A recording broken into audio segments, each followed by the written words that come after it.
Hey everybody, it's Stu Smith and Jeff Nichols here with the Tactical Fitness Report, and today we are going to try to talk Army, which is not easy for us two Navy guys.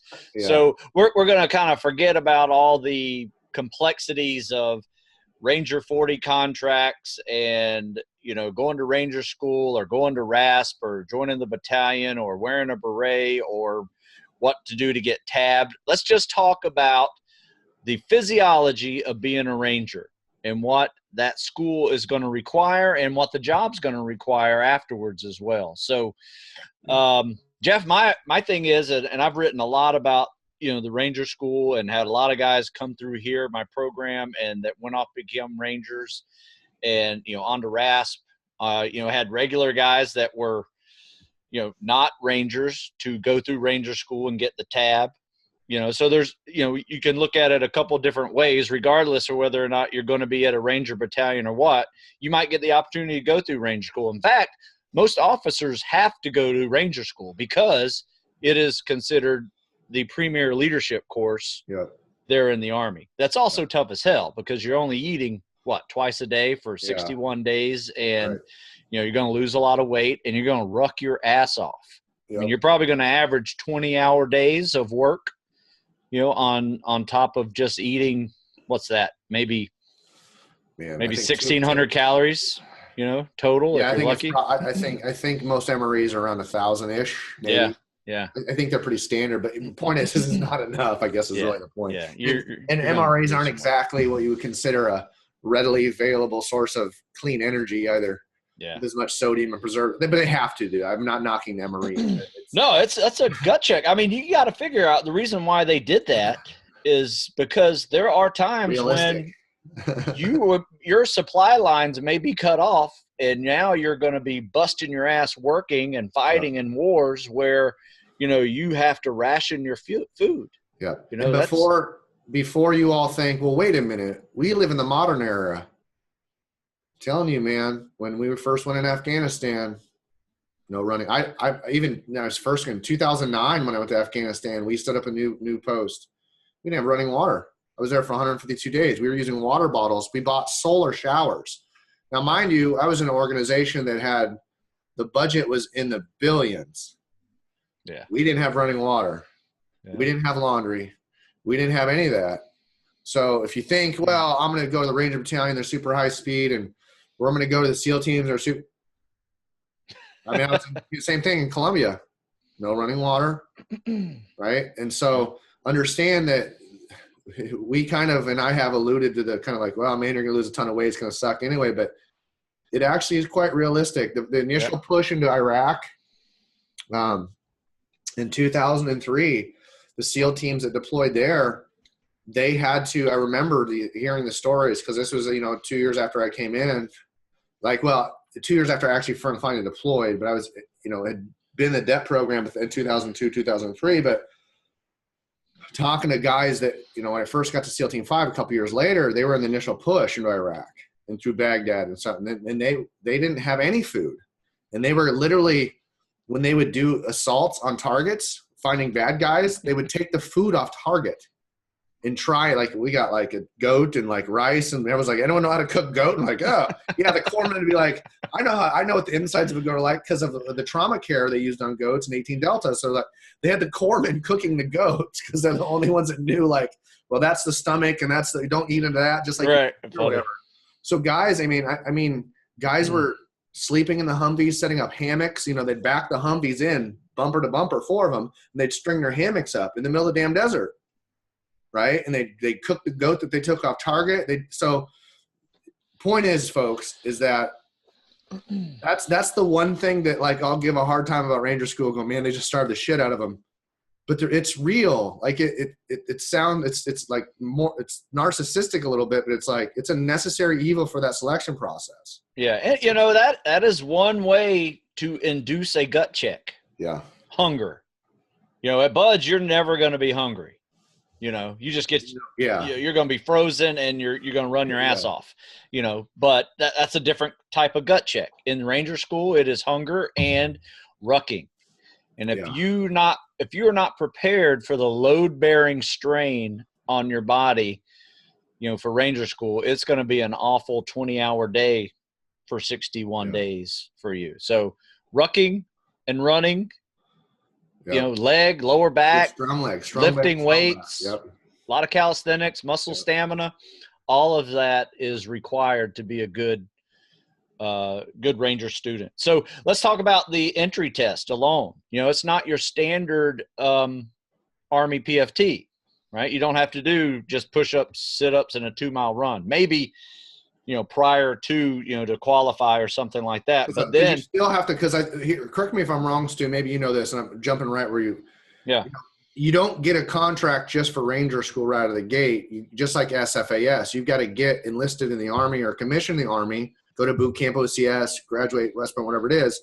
Once you get to that and you go, yep, check that box, then you can get the package to go. So it's different to where, you can put all this time right now to prepare to Ranger School. You won't get to actually put that in your contract until you actually enlist. Yeah. I think they do have Ranger contracts, but there's still a lot of hoops to have to go through. You still have to do the PSTs once you get into the Army. Right. Where it's different in the Navy, where you still are taking in the Navy, but hopefully you guys understand what I'm saying. It's not the Army SF and Ranger School don't have that big neon sign out saying, "Hey, we get a pre-approved contract." Right. Yeah. Or do they have a preparation program for that? Their preparation program is their job. Yes. Right. And that's why, there's nothing in the Navy that prepares the SEAL candidate for buds. Right. You can't go on a ship or, air squadron and, for 2 years and prepare for buds. But in the Army, you go Army, you go infantry, you got the airborne, all those little wickets are a good stepping stone to get to Ranger School. And that's how they set it up. Yeah. Because what they've done is that you got to understand, we kind of talked about the smoke jumpers, right? This was in the 50s where the Army came in. Actually, it was before that, so World War I. So in the 40s, then really got developed even hardcore in the 50s is like everything that we call the Ranger School pipeline or the SF school pipeline.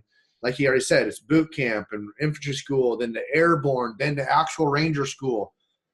Those were set in place a long time ago and were broadcasted. If you want to be a Ranger, here's the pipeline. Yeah. Now they don't advertise it, but that pipeline still exists. Yeah. So it's strange, not in a bad way, but it's just the Army's been doing it right for so darn long. You know what I mean? So much trial and error. The Army's just like, this is what we do, and every single time we get what we want. Now, certainly the Army probably we would like more guys, but I think the Army better than the Navy understands this, and this is a really general term. The Army kind of looks back and goes like what I just said. Hey, it works. Let's not change it. We might want more guys, but we don't need to fiddle with it. It works. Yeah. The Navy for a long time, off and on, will kind of for a couple years time, we got to get rid of a winter hell week, or we got to do this, or we got to do that, and they still don't get better numbers.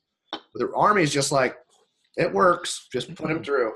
Yeah, and Marine Corps to the same extent. I mean, they do the exact same thing. Their job prepares them for the next level of special ops. The physicality of being special ops. For sure. Whereas there's nothing in the Navy that does that. So that's why the Navy's pipeline to buds is a lot different. Yeah. Yeah. So it's different, but it's the same. But at the same time, when we talk about Ranger School, they're very well known for being a light assault force, right? In mass to cover a decent square acreage or body of land, because they are a light strike force unit that really the genesis of them was to drop in, to jump in, to march in and take over an airfield or a large cordon an entire large area, and then do strategic, basically think of like a big catcher's mitt. And off of that big catcher's mitt, they're gonna probe and strike this area, right? And they're gonna do it with a bunch of people, right? Whereas a smaller unit like a SEAL team is gonna do a much smaller unit. But again, with the Army, I don't know I'm not going to broadcast. There is a number where when a commander in the Navy, SEAL commander is going to go, well, how many people do we have on target that we're going after?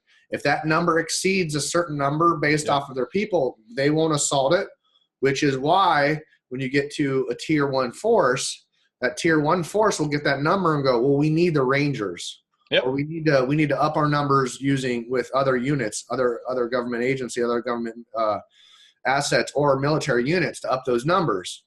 Well, the Rangers are a big unit typically. They can be. So they can mobilize this entire, the 75th or the 1st or something or 3rd or they'll pull in other Rangers because there's more Rangers and other ground forces to get those numbers up and take the whole area. Right. So the mission's different, but they're every bit of badasses and have gone through gut checks and, to determine their level of commitment to their job and to their brothers, just as every other special ops unit has. So let's do this. I got an email the other day that was unfortunately a little bit, just underinformed. This guy was like ready to go to, trying to go to Ranger school. And like his number one concern was acing the PT test. I'm like, okay, that's great. But, we're going to have to cycle out of this and, get your 2-mile run time down and push up. But eventually we need to cycle into, adding more weights, deadlifts and squats and, farmer walks and sandbag carries, running up and down stairs, just getting your legs ready for all the load bearing that you are going to have to endure. And, progressing your running up to a level where you can add a backpack.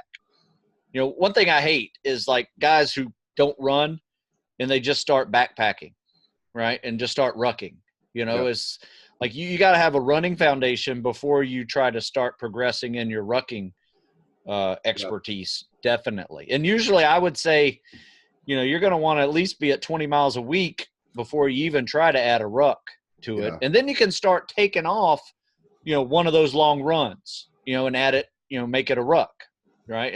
And then you can still keep progressing with your running and your rucking at the same time to where you're really a rucking and running animal. So that 5-mile timed run that you have to take prior to Ranger school, you can do it under 40 minutes, which is the standard. You have to be under, 8-minute pace for 5 miles. Yeah. And this is synonymous. I think Ranger school is just the really obvious discussion to have about how to cycle rucking and running. Just because it's so prevalent. You could make the same sort of conversation with SFAS or an SAS program, Aussie or British. But the thing is we just want to cycle intensities, right? We want to cycle intensities, distance, and mass. So that's why we'll say, a lot of people go straight to the rucking. Well, if you look at the physics of it, force equals mass times acceleration, we're trying to up the ground force or the management of that ground force, the feet hitting the ground. If you add mass, that ground force goes up. Unless that mass is so high, your velocity drops. So, and that's where running is like, well, no, the obvious answer is a ruck. Well, people will put 30 to 50 pounds in a rucksack, be able to walk at a pretty good pace thinking, oh, this isn't going to be detrimental because I'm not running. No, physics tells you that because you've upped the ground force so much, you're actually making yourself a little bit more vulnerable to shin splints. Right. As opposed to running a bit, rucking a bit. You just cycle them. And again, it's like, well, what does the cycling look like? It's, again, generally speaking, it's this. We don't want to change many variables. Remember, the variables I said are mass, distance, and velocity. Those are the 3 variables. So, like, let's keep a consistent distance. Well, I'm just going to start off with 2 kilometers. That's it, 3 kilometers. And I'm just going to be mindful and keep my mass the same, 35-pound rucksack. Well, now I'm going to walk it as quickly as I can.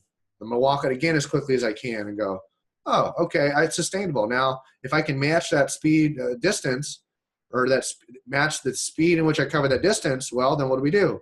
Either we walk faster, we change the mass, or we increase the distance. It's the same in running. But so my point is this, without giving you a whole plan, it's this. Don't do the same thing every time unless you're just validating. Like saying, oh, I got to see if I can keep this pace again because anything worth doing is worth doing or improving you can do it. Okay? But keep variety in there. Change the mass, change the pace, change the distance. Just don't change all 3 of them at once. Yeah, there you go. That's really good advice. Just keep rotating. Hey, today I'm going to change the distance. Oh, tomorrow I'm going to change the mass. Oh, tomorrow I'm going to change the speed, and then back through. Just cycle them through, right? Yeah. And I'll tell you what, you're going to be upping your mileage up in running and rucking significantly prior to,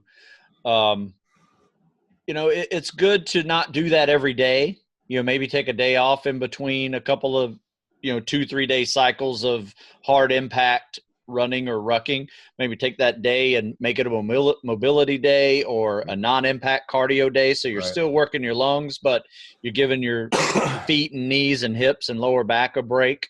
Get in the water. Yeah, I know that they, for the most part, remove the water portion from Ranger School. There is still some in their courses that they run, right? Especially if you're going to do like the best Ranger competition. There's a lot of water involved. But the point is that, like we kind of said yesterday in one of our podcasts, is if you're tired, man, get in the water.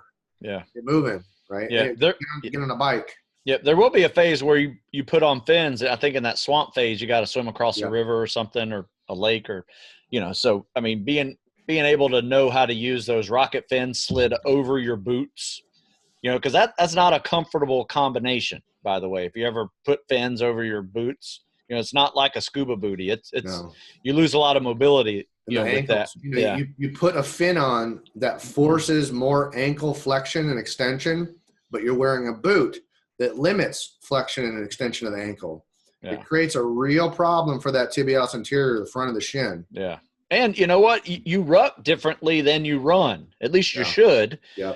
'Cause otherwise you're going to really hurt yourself. So, getting used to walking fast / shuffling is a different animal than the way you've been running all your life, with all that weight. And you will feel it when you first start it, you're going to feel it right in bottom part of your shin, right there, just above the ankle. Yeah. So just be mindful, guys. Again, it's not a perfect recipe, but understand that. And this is also where Stu and I are going to say, well, what does preparation Ranger School look like? Well, preparation Ranger School should be in months in advance. Oh, yeah. It's like anything else, okay? The Army tends to be, from what my observation is, a little bit more forgiving on moral waivers and age waivers and certain other things. Their reasoning, it doesn't really matter probably, but I don't know. I could guess what it might be, but it's not really relevant. You know what? I tell people all the time, these jobs aren't looking for choir boys. Yeah. I mean, that's just the way it is. I say that all the time. If you have a moral waiver, I wouldn't feel too bad about it. Right. Because once again, we're not looking for Boy Scouts either. It's a tough job. Yeah. And sometimes, if you're bored, tough people. It requires tough people. And sometimes tough people don't make the best decisions. Now, I'm obviously not saying, hey, it's okay to go do crimes, before you join the military. In fact, I would try to avoid it. Try to avoid jail time. Yeah, absolutely. Because there's going to be a harder process for you to get in anywhere, and that's with anything too. That's, even speeding tickets, open container. I'd see a lot of my guys that, are going into these jobs. They have a lot of open container in college or spring break, especially around here in Maryland. They just get you for open container all the time. So you got to be careful, Any drinking and driving is going to be really hard to get through these days. Yeah, any DUI is going to be tough. Yeah, you can't. Just avoid it. And it's tough. That's the thing too. Is like that's the one. I don't know. Is it whatever classification of, it's not a felony, but whatever classification of crime that is, a DUI while you're active duty is a career killer in most cases. Oh yeah, I mean, it doesn't matter what you are. Yeah, you could be an 06 with 22 years in and a clean record. A DUI will ruin your career. Yeah. You will be either retiring if you're of the age to retire, or even if you're young, you probably won't make the next rank. Yeah. Especially if you're in a competitive billet and rank. Yeah. Like if you're a senior chief trying to make master chief, you will never make master chief. That's a tough one. Yeah. If you're an 05, right, you're vying for an XO billet or a CO billet as rank comes, the likelihood of you getting that next rank is probably pretty low. I tell you what, man, I've seen 02s not get 03 and have to get out because they couldn't make 03. And you know how they check to make 02 to 03? They do this. Yes, I have a pulse. Yeah.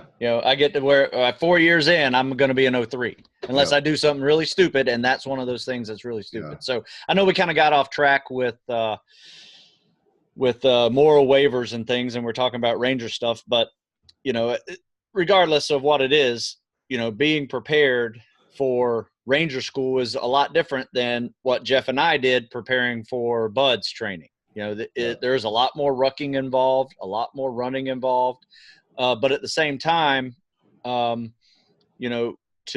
handle the rucking, you need to be lifting a lot more, and maybe even going into Ranger School a little bit overweight, but not overweight to a point where you are slowing your 5-mile time run down so you can get in, or decreasing your pull-ups significantly, because you're going to lose 15, 20 pounds probably. When you go. And here's the caveat to what Stu has said.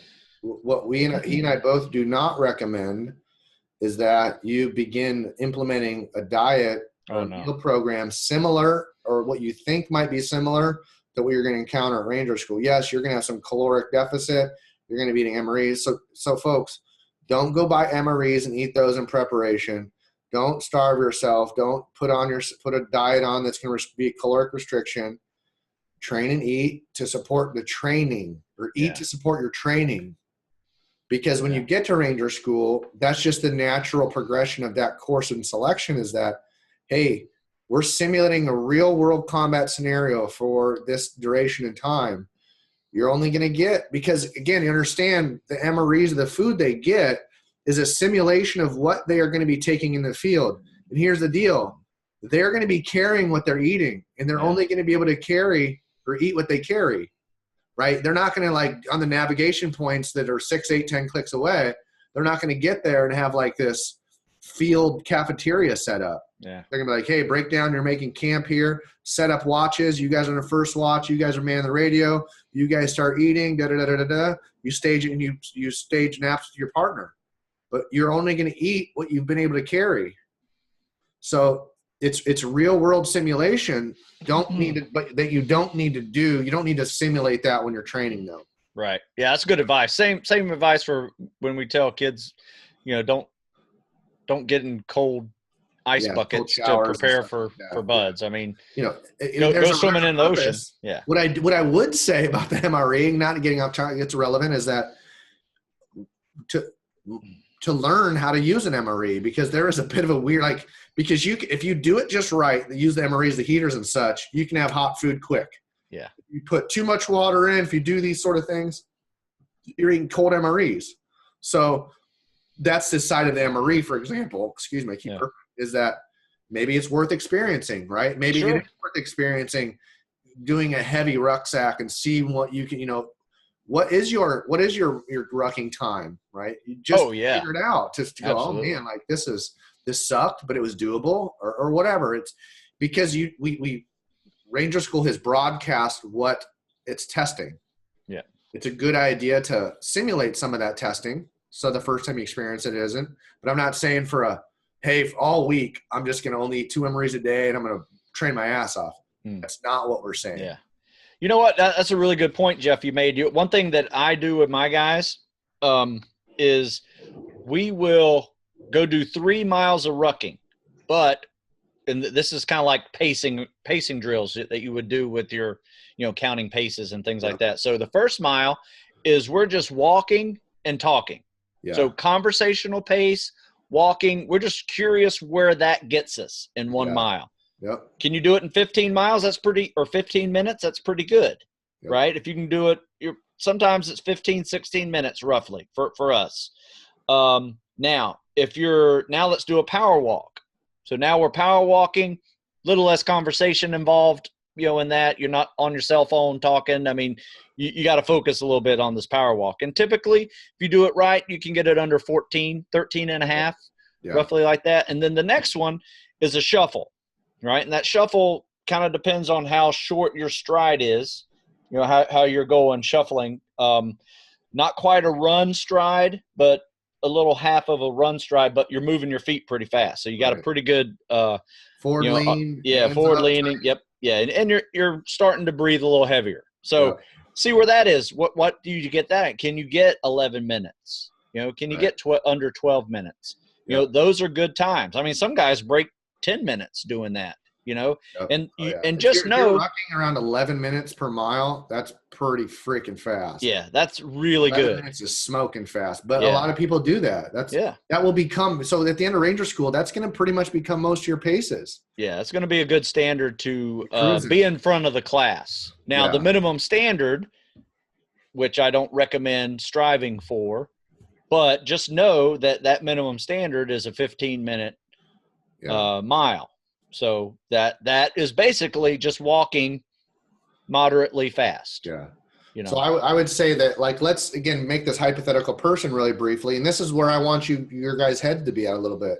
So we've said, hey, the minimum standard is 15. Stu and I just said 11 minutes is smoking fast. So now let's say, well, when do I go see the recruiter? When am I ready? Well, in your head, if it were me, in my head, I'm looking at going, well, I'm not even going to entertain conversating with a recruiter about DEP and Ranger School or BUDS or whatever it is until I'm around the 12, 15, 12, 20 and being consistent, working to get to 11. Yeah. You know what I mean? Or something. Like, that's where I'm going to look at and go, well, shit, I don't want to be a 14. Right. I certainly don't want to be 15. But if if my program is consistently taking me to 13, to 12:55, to 12:40, right? And I'm getting towards that, starting working towards that 12-minute. I'm like, okay. Yeah. And that's with everything else. Like, oh, the minimum standard is 12 pull-ups. Well, really, I'm really shooting for 50% more than that. Yeah. Yeah. So that's what these numbers are. These numbers, when people go auto qual this, or like, what's the like what, for me, you got to understand that because of just the failure rate of so many of these selection courses, the people that meet the minimum standard, a lot of those won't even get to Ranger School because they'll quit DEP or whatever, or just decide otherwise, like, oh, this isn't for me. Yeah. So if you're really serious about it, exceed the numbers. Absolutely. Exceeding the standard is the standard, you know, especially for any special ops program our military or law enforcement, for that matter, offers. Yeah. So, yeah. So I know we were kind of, I mean, I would certainly, for me personally, a little over the map, and me too. You're going to see so many similarities. And if you guys have listened to us, you've seen that you're hearing the similarities that we're talking about, all these selection courses. You know, there's a common denominator of train, but prepare before you decide. Yeah. But also just giving you guys perspective of, like, think about what you're going to physically have to do and train that physicality. Okay. Yeah. Again, train to, because if that physicality is a weakness, got to turn it to a strength. And if you do it, if your timeline that you create for yourself is ideal, for lack of a better term, you'll have plenty of time to prep for it. Yeah. So I agree, Jeff. I think we're good. All right. So in the comments, same thing. If you kind of feel like, hey, we missed something out, that's really, like, again, we meant to really be ambiguous about everything prior to Ranger School, because there's just so many different ways. And like I said, shoot, you could be a dentist having gone to Ranger School in the Army, wear the Ranger tab, but not being a Ranger battalion. So we're purposely leaving that outside because it's like, it's Pandora's box. We want to focus on prepping for Ranger School specific to become a Ranger in the battalion. Yeah. That's what we're looking at. Yeah. All right. Sounds good. So leave any comments down in the description, and keep asking questions. We'll get to them. Yep. All right, we'll see you. Thanks, Stu.